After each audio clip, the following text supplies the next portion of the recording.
Deməli, bu F10 bugün bizə yaxınlaşdı, sistem paket şəkildə yuyuldu və mühərrik yastıqları dəyişildi. Daha sonra isə bu gördüyünüz BMW F10 avtomobilində, bunda da sistem paket şəkildə yuyuldu. Daha sonra isə kamera blokunda problem vardı, kamera blokları dəyişildi, elektronik problemlər vardı, onlar da düzəldi. Lukuna adaptasiya vermək lazımdır, luku işləmirdi, onu da düzəltdik. Daha sonra isə keçək bura. Bu BMW F30-da rayondan bizə göndəriblər evakuatorla. Deməli, bu avtomobildə də biz mühərrik yastıqlarını dəyişirik, elektronik problemi vardı, onları düzəltdik. Fara, stoplarda orijinalla əvəz olunub və kodirovka olmaq lazım idi. Proqram təminatı olunmalı idi. Onlar düzgün proqram təminatı olundu. Üst qışqa prokladkası dəyişildi, sveçalar orijinal ilə əvəz olundu.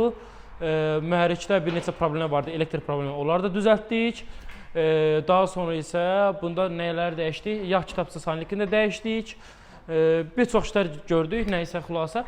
Avtomobil tam ideal vəziyyətdə də artıq hazırda. Bir dənə qalıb mühərrik paduşkalar, onları da düzəldib, müştəri təhvil verəcək. Kimin ki avtomobilində problem var, bizim servis seçib yaxınlaşa bilərlər. Təşəkkürlər, izləmədə qalın.